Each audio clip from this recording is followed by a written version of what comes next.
welcome to Educating Geeks, the podcast where friends help friends discover new passions. We are recording live at Phoenix Comicon today.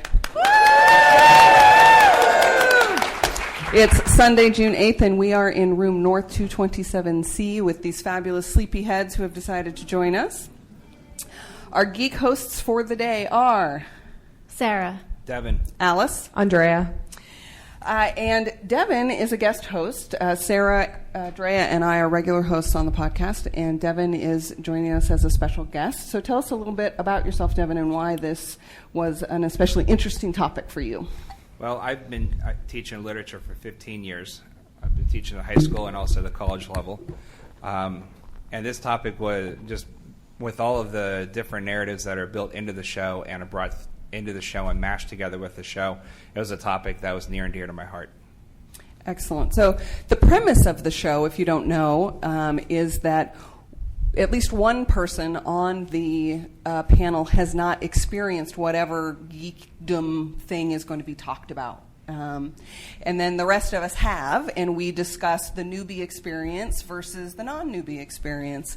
And in this case, Drea had never watched the show before. And just because of this very specific topic and the way we're discussing it, I'd never read the Book of Revelations before. So it's sort of a double education in a way. So Drea, tell us why you didn't ever watch the show. Well, it's only in its first season. I tend to give things a season run before I watch them. I just like to have it play out and kind of grow and build itself before I don't like to latch on to the initial pilot episode of anything. I really love the original short story of Sleepy Hollow, so it was definitely on my radar to watch eventually anyway, and this just gave me the incentive to do it a little sooner than later. Gotcha. I only started watching it because Sarah and Meg, one of the other geek hosts for the show, when it first started, were live tweeting while they were watching it, and of course I follow both of them on Twitter, and they just seemed like they were having such a good time and loved the show so much. I was like, oh my God, I have to watch it. If my friends like it, I'm going to like it. And that's exactly what happened. So I started watching it and then watched it faithfully throughout the rest of the season. How about you guys? How did you get started?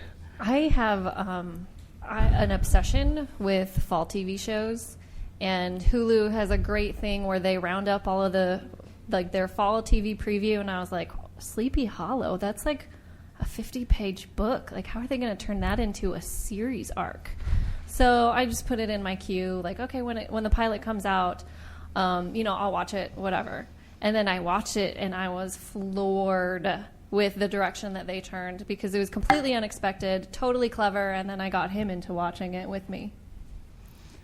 I started watching it with her because at first I just thought I was confused because of the Johnny Depp movie that came out a couple years ago. Yeah. And so, like, when I was doing research, everything was like, Johnny Depp, Christopher Walken. I'm like, no, wait, this isn't what I'm looking for. So we started watching it. We watched most of it together the first time, and then we always rewatch before we do the podcast.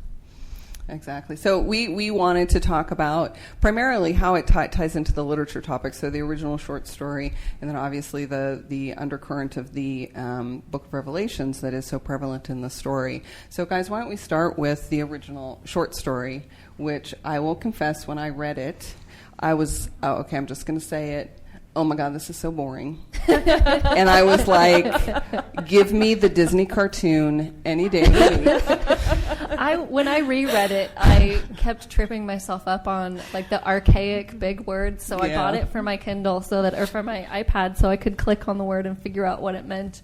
And I was remembering back to when I was 8, 9 maybe, when I was little, and I used to love ghost stories and scary stories, and I had, like a Scholastic Book Fair copy of Rip Van Winkle and the Legend of Sleepy Hollow, and I was really impressed with the fact that 8-year-old me didn't seem to have the same problems with getting through the language that 35-year-old me was having.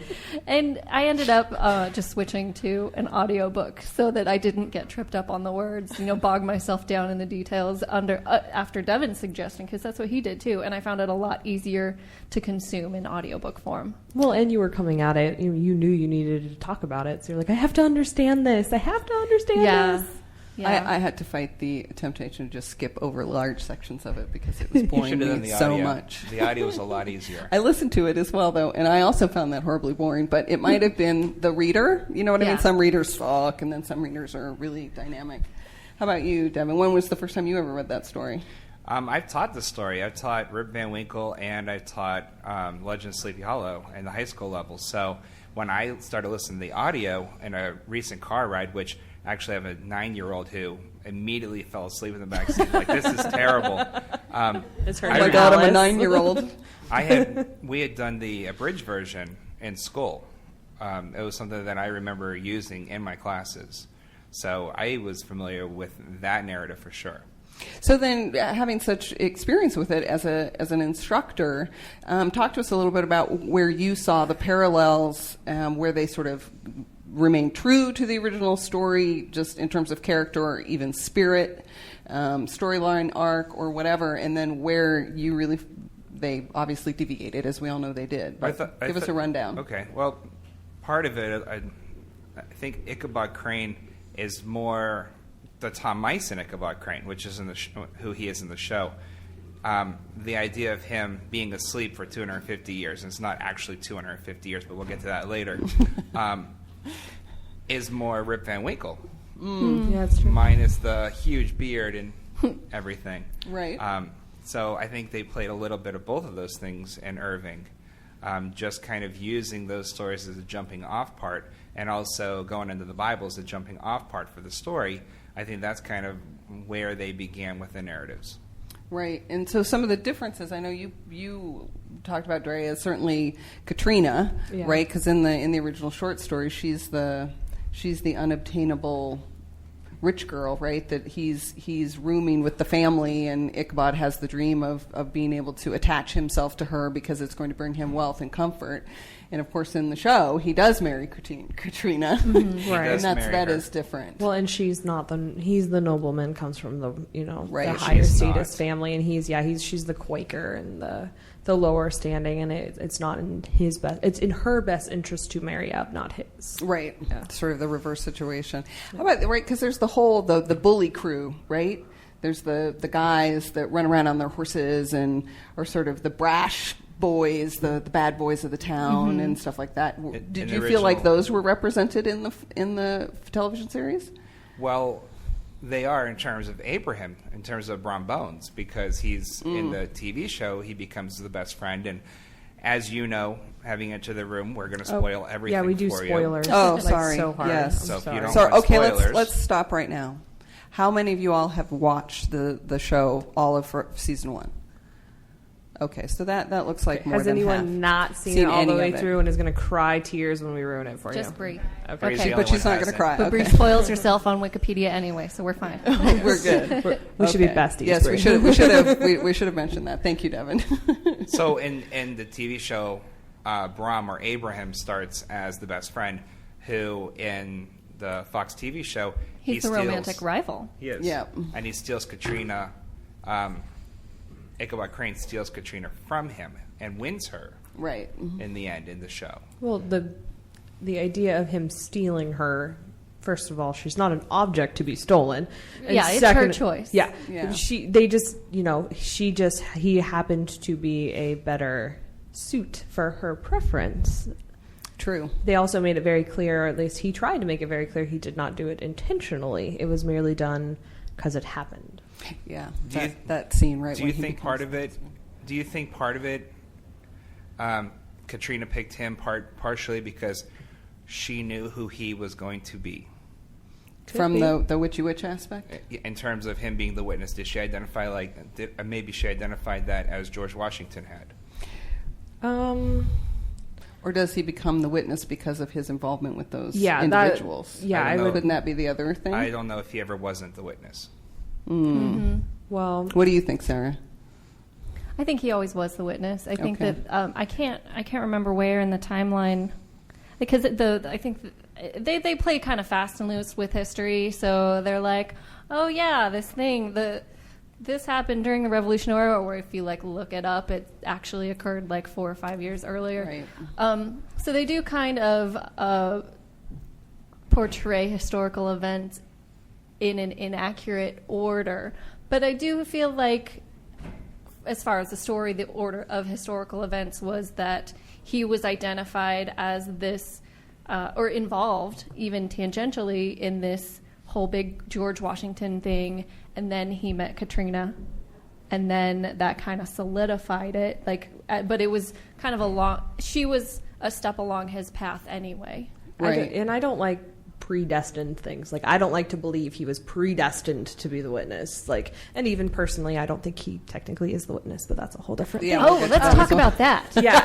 Because I have questions about that too. Yeah. They say specifically that Abby is a witness. Correct. But they never say who the second witness is. It's just assumed to be Ichabod. And I was wondering if anybody else suspected. I suspect Jenny. Yeah, so do I. Yeah, that's what I think too. Well, because Others. Yeah, there's other hands out here. Well, Yeah. and the thought being too, like, you know, that the second witness will betray, and Jenny and Abby had their Betrayal. whole like decade of betrayal, and you know they're just rekindling this relationship, and there's nothing to keep them together, you know. Yeah. So I can see that. In the pilot, though, he's called the first witness. Is he? In the pilot, they're they call him- he's assumed as the first witness. Well, and even if you know, in the story arc or in the writers need to perhaps have a red herring and leave you down a different path, and I don't know what the right answer is, obviously. You know, they might have called him the witness, and maybe that was referring to something else that he witnessed. What do others? Or it could be an think? assumption that Does other anybody- characters have made. Yeah. Anyone else have some opinions out there? No. All right, Nobody? Seriously? All right, got one. we got one. Go for it. Recall in the flashback, Abby and Jenny's ancestor had helped birth his son and tried to protect that child. Right. You can make that connection, that family connection there to both Jenny and Abby. Right. Yeah. So the gentleman in the audience brought out the point of the flashback where Abby's ancestor, in that really creepy episode with the tree and the house, oh my God, that was a she good bears episode. witness to the birth of Ichabod's son. And so that whole witnessing is very tied together with Jenny and Abby and Ichabod, and the whole, that familial tie between the two families was very strongly portrayed in the series. I think that it's so strongly tied that because the first two, and if for a minute we don't even get into the whole pestilence thing that I have an issue with, but let's say that war. Me too. I hate sickness. Yeah. If war is Jeremy or Henry, and then pestilence is Abraham, or I'm sorry, Death not is pestilence. Abraham. Death as Abraham. Death. I wonder if the two other horsemen are going to be tied to the mills. They could be. I also wonder if they'll just be tied to Ichabod. I'm kind of thinking he's the Central player. I'm thinking, yeah, Maybe. he's not really a witness. He plays some other role, but that's why he has such importance. I think he's the witness, but I also know that one of the things the writers are talking about doing is bringing in Mrs. Mills. Oh, so you guys have watched some interviews with or read up on some talk around season 2? Yes. Do share. Well, did you have any of that? The only two things that I know for sure, well, three things, is one, Abby and Jenny's parents are not out of the mix. And they've been referenced so many times, just kind of offhandedly, that as I watch them, like, at least one of them, probably the mother, will come back in. The writers also talked about bringing in Ben Franklin. I did hear that. I heard Actually, that. you're And right. I don't Oh, they know did who cast him. they You're cast right. him Does as. anyone know who they cast as? Yes, sir. Timothy Busfield, Timothy Busfield. No idea A member who of the that audience is. shared that with us. with the producer of the show. Oh, okay. And then the other thing that they can do it if they're popular enough is a 7-year arc, which is 7 years of tribulation. Right. So, do we have anything else to say about the short story? Because, of course, the other book has plenty of. One of the things that I wanted to mention about the short story was I loved that I don't get attached to, say, a book and then feel like they corrupted it and like angered Right. me with whatever interpretation they put up on the screen. So I went in just really curious, how are they going to do this? So I loved the biblical references and that whole arc that's taking. But I did appreciate that they stayed true to at least the character names in the book, even as far as Frank Irving, Captain Irving, being named after the writer of the original narrative. And I also liked... Oh, now I lost it. What did I like? I liked that the relationships were kind of the same. Katrina and Ichabod were love interests in the book and love interests in the show. I liked that... Oh, I forget. Okay. That's okay. Next. I just found it to be a very loose interpretation. Yeah, very, that was my very feeling, too. loose interpretation. And I enjoyed it more. even in terms of the main character. I mean, he was this nebbish, lanky schoolmeister. Now he becomes this Oxford-educated, beautiful, dreamy Tom Mison. Yeah, I heard. exactly. Oh, yes. Thank you. Super Thank smart you. and charming. And, Oh, man. Those big words. Yes, those big words. Super hot. I want to know. I'm assuming everyone who's in here really enjoyed the show. Yeah, the series. Yes. Okay. Yeah. No, we usually don't I'm just attract curious. haters to... I thought you were going to ask Well, you how never many know. people want to make love to Tom Mison. Just Yeah, kidding. that one too. Okay, we saw plenty of hands there. All right, There's at least awesome. 1,000 hands. Okay, we'll just get that out of the way. All right, so let's talk about Book of Revelations because there's a lot of meat there. I will confess to all of you, although it was my job to read the whole thing, I didn't finish. You can yell at me later. Talk about falling asleep. Well, I always, ever since I went to church when I was little, I would just zone out anytime I heard any biblical anything. Verbiage. Tried to read the Bible when I was little, fell asleep, listened to it on audiobook, and part of it was the narrator this time around. Right. But it's just words to me. Like I listen to the words and I'm like, I know those are words in English, but they don't make any sense to me. It's such a fire and brimstone chapter, though. Oh yeah. Well, I don't even want to go into the slut shaming. Sarah, So I want to keep it tight. Keep it tight. We're going to stay on topic. Yeah, but I had kind of a problem like retaining Revelation, so I left that to Devon.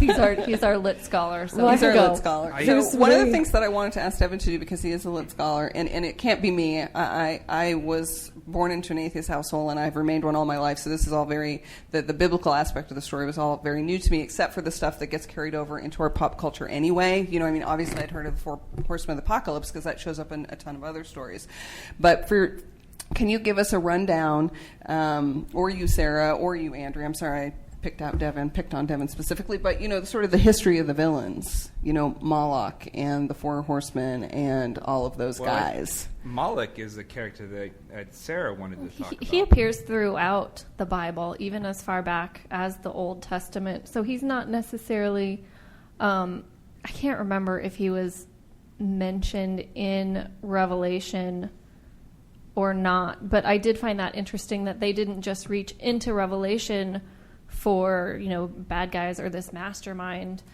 Moloch was a character throughout the whole Bible.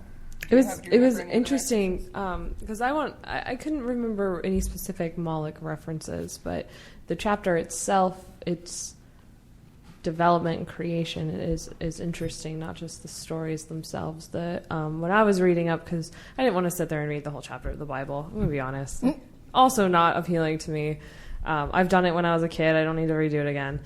So I just kind of read a synopsis and then some history on the chapter itself. And the history I read was, you know, that the Apostle John had written this as almost a story-like narrative as to what would happen to you if you didn't follow Christianity, and that Jesus one day would come back and destroy us all if we didn't follow these things, and that these plagues and these horsemen were to be these signs to that. So I found that part very interesting, that it was almost admittedly fiction.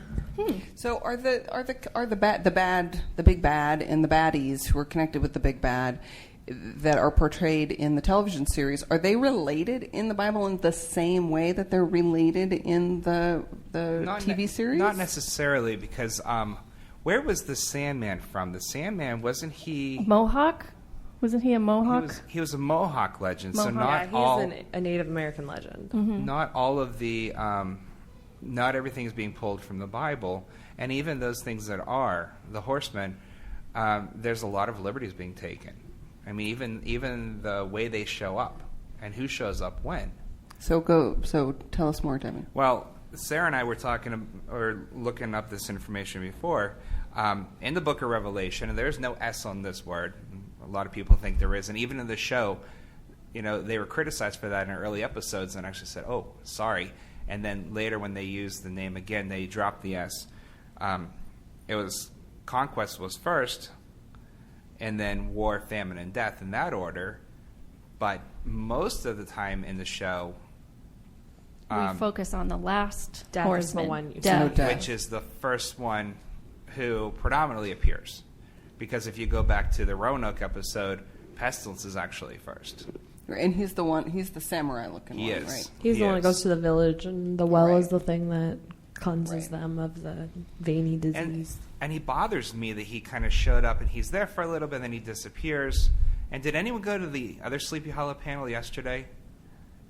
They were talking a little bit, and there were things that they didn't like about the writing. And we have several years. They're building things. They're putting things together. I don't think, because I even wondered that with this series. I went back and looked at when it was renewed for the full season. Did they add things later that weren't clued in the beginning? And I specifically looked for that, especially in terms of Jeremy Crane. And it's in there. It's all in there. It is all in there. With that at the end, Devon was like, whoa, I can't talk about this, because we try not to really talk about these things before we talk about them on record. But he was like, whoa, and I'm like, what? He's like, I can't tell you, but I just saw some stuff. I mean, Henry Parrish, if you go back and rewatch it from the time that Henry Parrish appears, he keeps telling Ichabod Crane who he is over and over. It's just like watching Sixth Sense again and going back to look at those clues afterward. They're all there. The 2020 In hindsight. hindsight, Yeah, for sure. So who was everybody's favorite baddie? Who did you love to hate? Baddie. Yeah, who's your favorite baddie? Who was creepiest? Who was grossest? I would say who the was horseman whatever? was the horseman of death. Before or after the machine gun? Just wondering. How about before or after you find out who he is? True. I think it was in like the second or the third episode. I remember they were like approaching dawn, and they knew that like the horseman had to like return to his grave, just like in the book. He had because to he's return. a vampire. Oh crap! Mind blown. But the whole darkness is scary. Light, you're okay in the light, and then those last like few hours before dawn, I was like terrified, like and then the next day, like, oh, it's getting dark again. We got to prepare to meet the horseman, and I was like, oh no, oh my god, I just want to curl up in bed and hide from the horseman. And it's just funny how like all of those triggers that were set when I was a little kid reading this at like 9 o'clock right before bedtime, and then not getting any sleep, were like triggered again with the show. With so the I show. really liked the Horseman. How about of you, Death. Andrea? I liked the horseman, but I don't know, my favorite baddie would have to be Andy or John Cho, because like he's like don't get me started, very phallic looking. I don't know, because I don't think he's opted for the bad. He's not opting for the evil because he's like this evil mastermind who's just like a dick and you just want him to, would you die already? He genuinely had feelings and was doing this because he thought it was in Abby's best interest and, things like that. It gives you that sympathy factor for them. So in this case, I don't even know. I would say they're like, he's a baddie, but... Oh, he was a baddie. Give me a break. My favorite was Moloch. I think Yeah, I think visually, that's interesting. but in terms of fright, it's the tree in the Oh, house. yeah. That thing just the frightened. ant. The ant. Yeah, that thing. But it died so easily. It died so easily. But the whole thing leading up to it was just terrifying to me. I don't know. How about That you, whole Devon? episode is a great episode. And then and Ichabod's so where he's dripping in blood and he's like revenge. He's like, Oh yeah. I think if it were like more of like the trunk part of the tree instead of like a root, like a viney root system, I would have been terrified because going back to childhood fears, growing up in Arizona, you don't really see trees. And then I would go up north to visit my grandparents, and there was this giant cottonwood tree out in front of the club. And when we'd go to dinner, I would cry because trees scared the crap out of me. I am afraid of trees. What is this tree thing we're talking about? Yeah. I will just share, just because of trees, that I'm going to ask you that same question, Devon. I recently, for work, had to go to New York, and I was very close to Sleepy Hollow. And unfortunately, because of work, I couldn't visit the gravesite. And you can visit Irving's home, and you can visit some of the sites and whatnot. But they do have these, I went on a walk, I posted pictures, but just these massive weeping willows. I mean, they're like building size weeping willows where you could literally fit a house. Like hundreds of years old. Where the leaves drape over. They're amazing. They're beautiful and amazing. That would be scary. Let's go live in willow trees. All right, Devon, who is the big bad or the scary that you... Visually, my first impression of the best villain would be Sandman. I love Sandman with the sand pouring out of his eyes, and He was really creepy. I promised myself I'd learn how to pronounce his name before this. Roncontius? Say it again? Ronco and... Wait, you wrote it down. You looked up the spelling and stuff. No, I wrote it down. I still can't pronounce it. But my favorite villain is Jeremy Crane. And he's fascinating. Well, first of all, because it's John Noble, he's just awesome, and needs to come to Comic-Con. Henry Parrish, also known by, right? Yes. Henry Parrish, yes. Henry Parrish. The other thing is Cindy. that I think is interesting, coming from a literary background, is that typically when you have a character whose initials are JC, somewhere in the narrative they become the savior character, just like Jesus Christ. So I'm watching him very carefully. So he'd be my favorite. When I first saw him, I was a little bit upset that he had kind of... I felt like he'd been gotten typecast into the same role that he played in Fringe, where he was a little bit batty and anxious and, needed constant supervision. So I was especially pleased when that plot twist at the end, and he was like, I'm the bad guy the whole time. He did betrayal really well. He did that whole really well. hurt. And the writers went on record in interviews saying, we did that on purpose so you would not know what was coming. I said, we wanted you to think that until the end. Yeah, they did a good job. How about people in the audience? Who did you connect with in terms of, scared the bejeebies out of you? Favorite villain? Twist at the end that surprised you the most, or that you didn't know, or anything? Anyone? She said... Sandman was definitely the scariest for me. That was just visually Creepy. Yeah, visually creepy, the Sandman. Does anything that he represented, does it reach into any deep-seated fears you have, or just visually? I think just visually, I found it incredibly creepy. But before that, it was the episode. The audience member was sharing the story of the golem or the golem, we're not sure how to pronounce it, and how, even as scary as a character as he was, the twist of his story arc at the end, where really he's sort of a sad character as well, and that he's really just, trying to find his human that he was created for. He's Frankenstein's monster. Yeah, It's for what I was sure. going to say, too. That little piece of it.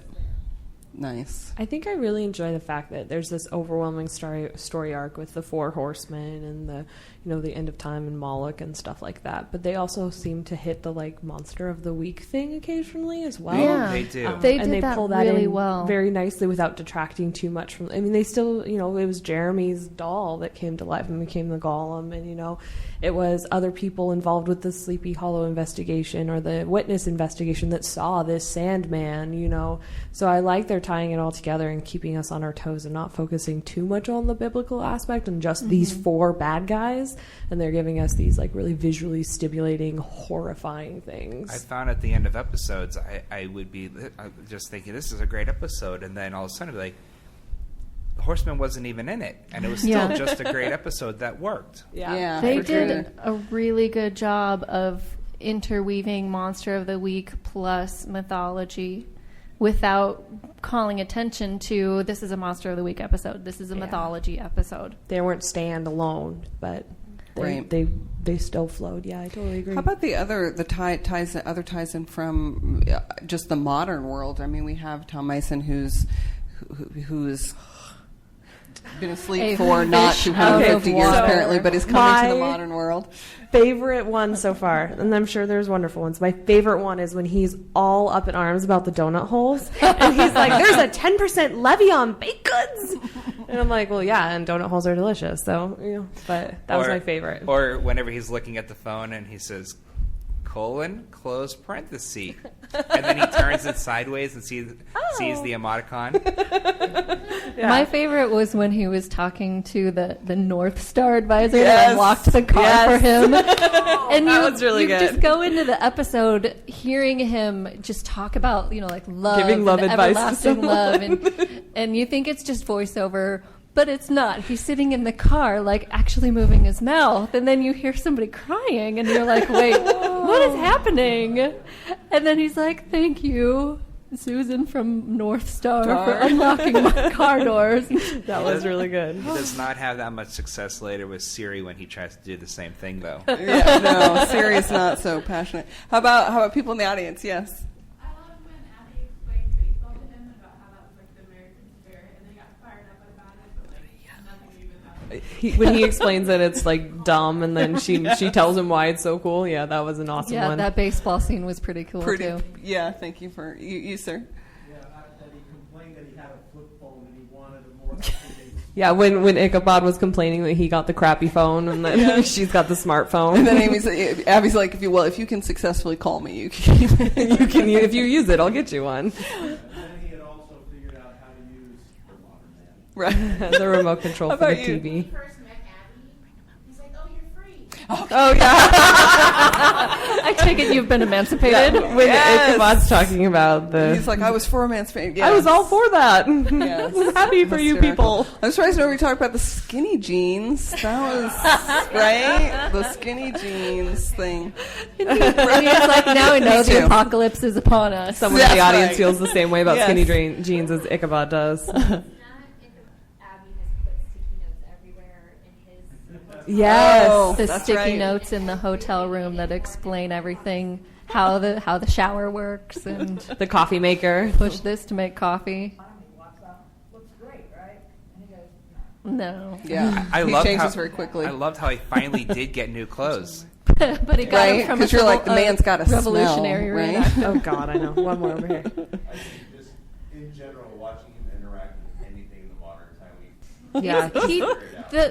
Putting him in the modern world is such great comic relief, and it really builds sympathy for the characters of Abby and Ichabod, because they're really the only characters that have those kind of sweet, funny moments. Everything else is Dark. straight to business, and then we have these great breaks in between. backing up to the close for a second, when he stumbles upon the Revolutionary War reenactment. Oh, Yes. I loved that whole scene with the revolutionary, and he was like, "This is what's wrong, and this is what's wrong." And she has to pull him Will away. you make me some clothes, please? right. She's Which is like- funny she- because you guys talked about how they kind of do play fast and loose with the historical accuracy themselves. Right. They do. And then finally she just turns to him and she's like, dude. And he's like, and then he just pauses and she's like, your clothes don't work. There's new ones over here. Oh, new clothes. And they're the exact same outfit. Yeah.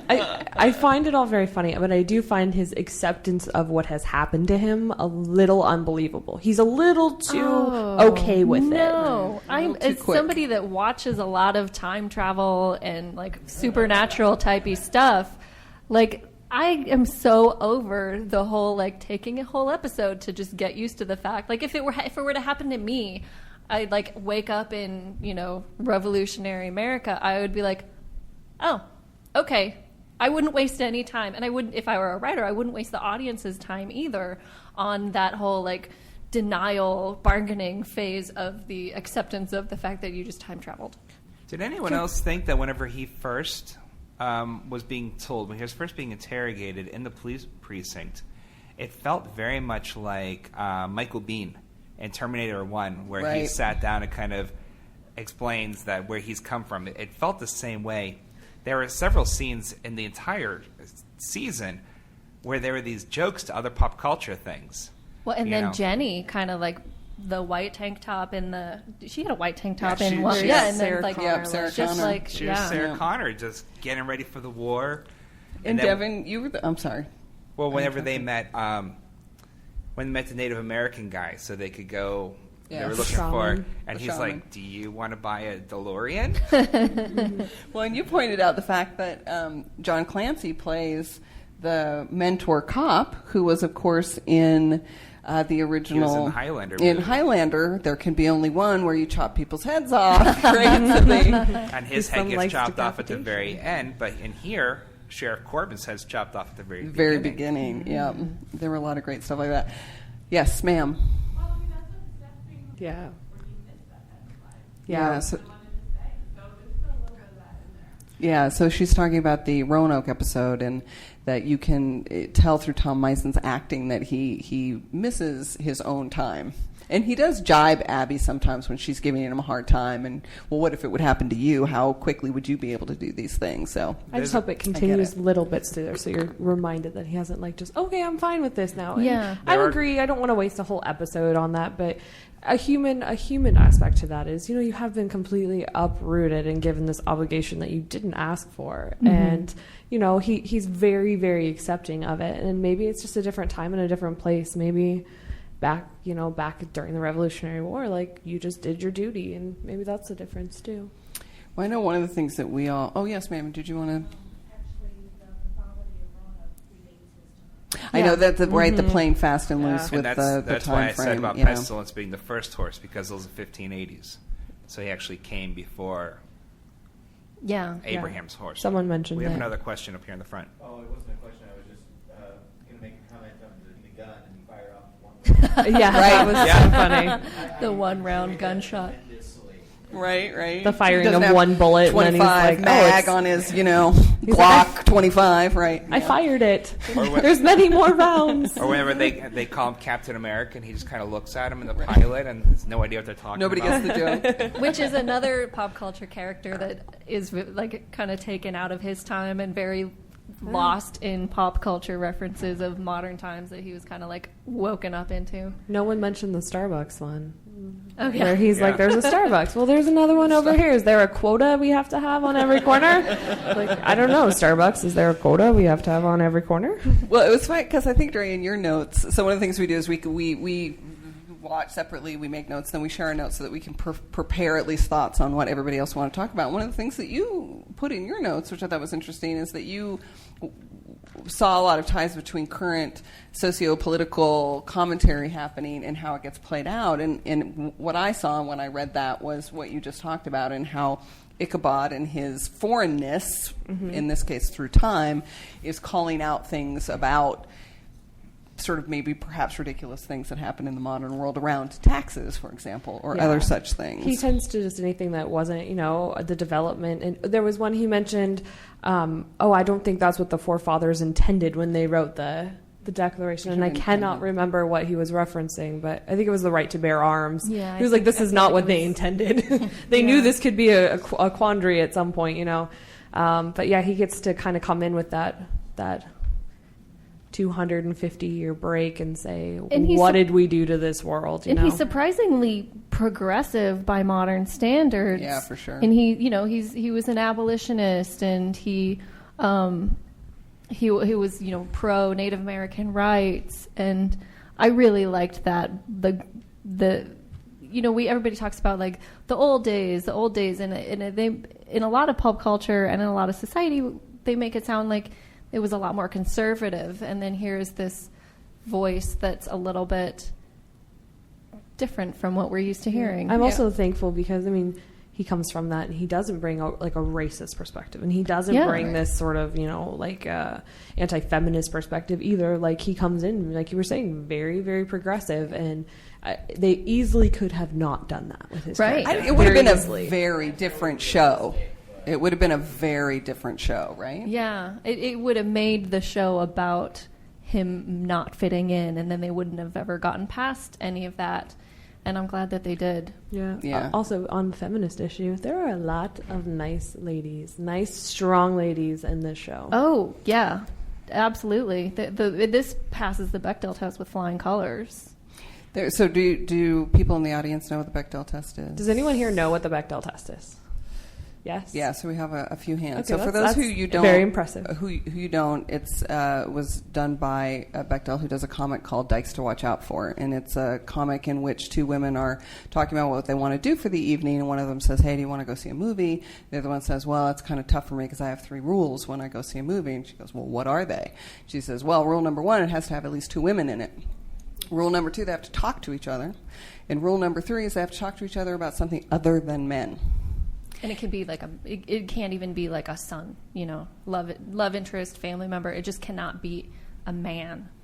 Well, and I mean, it was a simple comic, and since that simple comic came out, there have been many, many, many things, and people have revised the Bechdel test and added conditions and other things, and whether it's really a good test of whether or not a film is good for women or not. But it is a very quick litmus test to see how well the women are portrayed in the film, or whether they're simply there to serve the male storyline and plot. And I would agree with Sarah, although there are, as you pointed out, Devon, Katrina's kind of a not so fabulous Katrina's female way character. Underdeveloped so far. Yeah, so far. So far. But the other yeah. women definitely are strong and powerful. I know Sarah loves whenever Tom Mison addresses Abby. As Lieutenant. Lieutenant. Yes, indeed. And another thing that I loved about it too was the racial diversity. There's the Hispanic cop. John Cho is Asian. A majority of the cast is non-white, and that's another thing that we often look for when all of us are discussing this, is how pasty the cast is. And this, I think I heard something a while back, like a variation of the Bechdel test, but called the Blackdale test.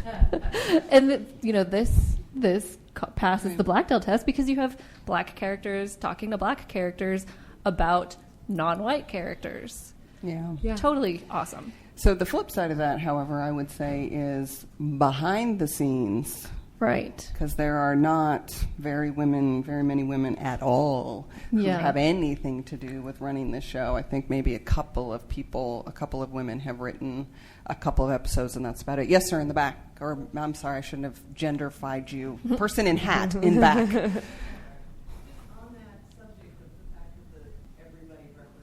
So the question is whether it was intended by the writers or it was done as a PR marketing. To tell you honestly, I'm not entirely sure. I wish we had our resident TV expert with us in the room today, Cassie Nicholson, who does a show for us called All About TV. But to tell you honestly, I would wonder how separated those two things are. I mean, writers and directors and showrunners are invested in making the show a success, to be able to have money and to be able to have more than one season. But to tell you honestly, and maybe this is just jaded me, I cannot imagine somebody in the top at CBS or Fox, this is Fox, right, at Fox, saying, hey, we've got a great idea on how to make a show really popular. Let's have a lot of mixed race and women, and let's be really representative of the rainbow. I can't even imagine that meeting. And maybe that's me jaded. I would think it would happen lower down the totem pole with the original pitch. Or even with the casting, because you hire, a black actress for the main character, and then you have a sister, and so of course she's going to be black too. So I don't know. I don't know. Either. In the blue there. So race was not discussed at San Diego Comic-Con last year. Bree, you had a comment up front here. I had read actually that when people asked them that question, that it was cast based on their acting ability, not. Although, again, jaded me would say to that, oh, what happy happenstance, and why wouldn't I say that? Yeah, that's now that the situation is there. should we really be upset that there's more representation for? Oh, I'm not upset, but if we're going to talk about the motivation for why there is. That's all I'm saying. I'm jaded about that. I'm more than happy about having there be representation. If you go to the story, though, you look at it, if we've tied the Mills and the Cranes together, and you've tied it in that, Katrina birthed a child, and that this was the time where we still had slaves, or this was a home for freed slaves that got to, go and earn their wages, it would make sense that that family would be African American or black, and that you know what I mean, that may have just been part of how they wrote the story. Yeah, no, for sure, that makes sense. What do you think, Devon? Comment from the audience too. Oh. Yeah, I'll stop being the negative Nancy. That's a very good point. Talking about how Westchester County is very well culturally represented, as I would say, even in this room, it's not all pasty white people either, and yet most shows in TV are. I'm sorry you get offended by being called pasty white person, just to be clear. Right, Devon, what did you want to add to the conversation? No, I was just gonna kind of reiterate what they're saying. Is I wish more and more shows that it was a non-issue. Yeah. Yep. And or that if it is there, that they make think, a big issue out of it. Right, and I don't think anybody went and said, we're going to make this show with these black ladies and this Asian guy and all these people, especially when they go to Fox. Just saying. No, it's a good question. And I a wonder, good question, very thoughtful. I wonder if anyone knows what other shows these writers have worked on, because I did not look that up. I looked up. I only looked up their names to know how many of them were women. Okay. I did not look up what else they had written, but that's a damn fine question. Yeah, I mean, Cassie would know. And I but she's not listened here with to us. a Nerdist Writers panel with one of the writers or the showrunner or something. I think it was one of the co-creators. And I don't have Wi-Fi, so I don't have access to those notes. But I don't remember the answer to that either. It's an interesting question. I knew it. It's just not available off the top of my head. So if anybody wants to go to Google or IMDb, feel free and then raise your hand and let us know. If you have awesome signal in here, I want to know who your service provider is. No doubt. Because it's not Sprint. Yes, go ahead, sir. Yeah, it was. You're absolutely Ken right. Olin from Alias was a producer, and Nice. he did Alias, was Right, what which one was- of our audience members said. Absolutely. So one of the things that also really appeals to me about this show that doesn't have anything to do with the literary tie-in is the costuming, the production design, all of which I think is very, very good, although I do hope someday to see Abby in something other than a T-shirt. But I'm glad it's not a plungy yeah, tight, right. Yes, and that bouncy she, t-shirt. although she does still wear heels when she's on the job, they're not super high. But also the cinematography, too. Yes, exactly. That's what I was going to ask you about, Devon. Who is a photographer? He's a photographer. I'm also a photographer and teach photography now. But, the podcast, for the podcast audience, you cannot see the slides. But if you look at some examples of some of the great cinematography. I mean, even in the pilot, whenever he first runs out of the woods and touches down on the center of the road, and you have this paved road and this guy who's supposed to be from the 1700s, or whenever you have shots kind of up above looking down at a scene, or even the filters themselves, the colors, the greens and the blues and the yellow filters that you see throughout the show, kind of over the entire scene, depending on where they are. If they're in, I don't know if I want to call it the Fortress of Solitude or Giles' library, but the room where they work. Yeah. I keep thinking of Giles from Buffy. Yeah, The old library. I love that scene. it's- I love that. It's beautiful. But you wanted to say something else about some of the costuming too. Well, it's not 100% historically accurate. My background is my mother is a professional costumer for 35 years in theater, and she would probably accuse it of being what she called Hollywood historical. But I think it's still very well done. I think the color choices and how they represent there's transition in the color representation of the costumes and the set design. It's a very well put together show. Yeah. Very much so, but they've also taken, they're very specifically using certain shades for certain people, Right. and certain colors for Yep. those people, and everything that they wear, those people who actually change their clothes, are always in the same shade.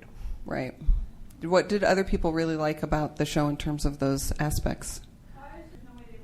Kind of like a Scully and Mulder sort of height difference. Speaking of Scully and Mulder, Yeah, we had someone in the audience mention that if there was no heel aspect, that the height difference between Abby and Ichabod would be extensive. Would be challenging to film with a camera to make Yeah. the camera shots work. Indeed. Oh my goodness. This is at San Diego Comicon. So another audience member who was lucky enough to be at the panel at San Diego when they previewed the show, right? They had the horseman there and in costume. He was over 9 feet tall, is what you're saying? Had to lay down on the bus. Yeah, that's pretty crazy. Cradle his head ever so gently, or his lack of head ever so gently. Crazy. So Shipping. That's right. We wanted to talk No about shipping. I don't No know. shipping. Okay, let's where. take a poll. How many Anybody people in favor of Ickaby? Wait. So how many people? Okay, because I will confess that until last year, I did not know what shipping was. So does everyone in the audience know what shipping is? So shipping is short for relationshiping. Shipping. It's where you take two characters and you put them No. in either a friendship or a romantic relationship. So you ship them. Yeah. Right? Okay, so who is in favor of Ichabod? No. Ichabod? Ichabod So and the other Abby. thing, the other thing that happens is shipping is people take the two names of the characters and they shorten them and then combine them. So in Ickaby. this case, would you want to see Ichabod and Abby in a relationship?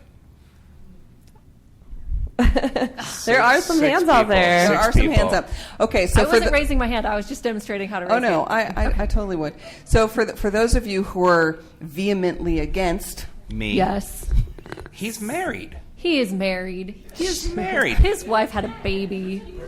She's She's dead, corporeal. is what we're hearing She's from the corporeal audience. by the finale. At the end of the, I know, I at the find end it of the funny. finale, she's corporeal. She's back. And I would argue that now that I know what shipping is and have read about various shipping partnerships, reality doesn't really have anything to do with shipping. That's true. If you're going to put Loki and Thor together in a ship, or the two Winchester brothers in a ship, like if you're going to go outside, if shipping is all about, as far as I can tell, just the chemistry and what you would like to you do fantasize. Not, okay, you can fantasize about, but you do not have to have your two leads always hook up. Oh, Yeah. trust me, I agree with you 100%, Devon. Yeah. But you know who needs to hook up?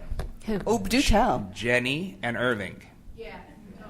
Mm. I like that when I- his yeah. daughter was like, well, you're dating my dad, right? And she's like, no. But after the episode with the daughter being like having the exorcism and everything, and seeing the attorney ex-wife, and I want that to I want the household to rebuild. Like I want the family back. I want the family back. I want Jenny to be a lady lesbian, like a lady gay. Yeah. Lady lesbian. I like lady gay. Lady gay. I don't know. I I'm think good that without would add to shipping the anything, diversity. to be honest.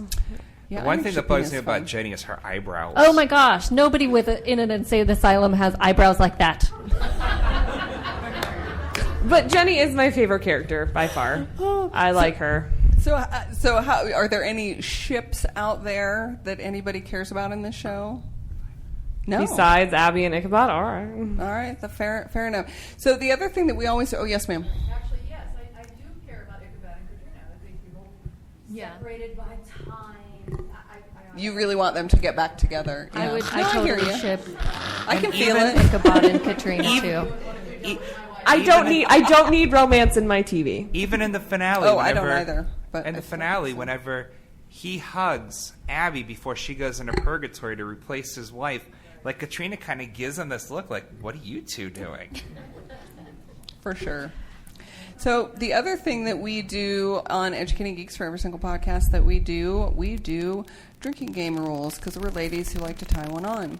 And so wait, what do you mean you haven't heard that before? I have never heard that before. I went on. I might be one of my friends. No, I'm trying it on. So we drinking game rules. Sarah, go. $10 word. Anytime you say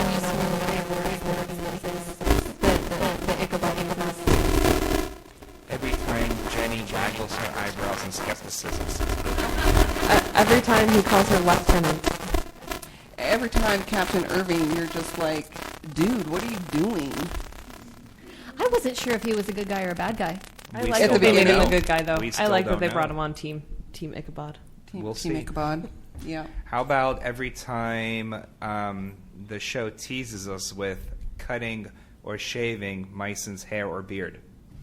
Oh my God, that's brilliant, Devin. That's why is I'm up Thought here. long and hard about these rules. I Oh my thought long and God. hard about practicing these rules. How about audience members? So can you guys think of any good drinking game rules if you're watching the show? Yes, ma'am. Yeah, And go ahead. anytime Ichabod complains about something modern. Every time Ichabod smirks whenever Abby decides to do something illegal.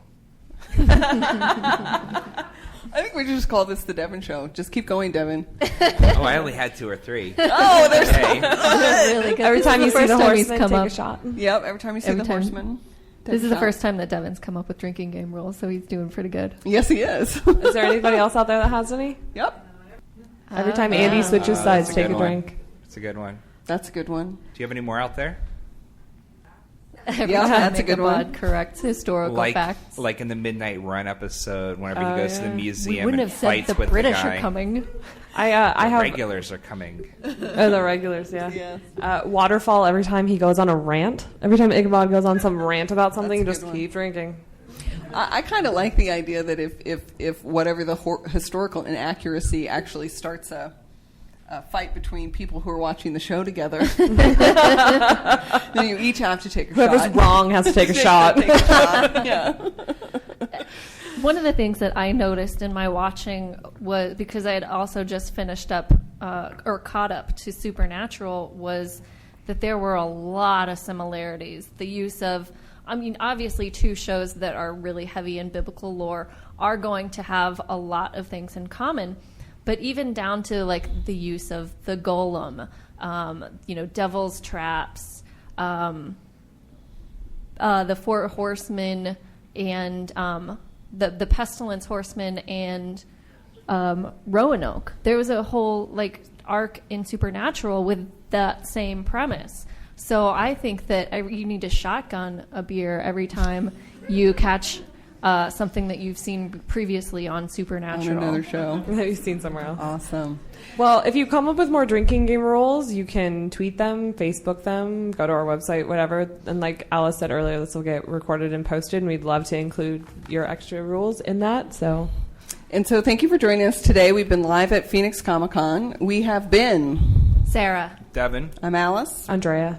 You can find us online at educatinggeeks.com. Did I just say that right? Educatinggeeks.com. We're also on Facebook, Tumblr, Twitter, Google+.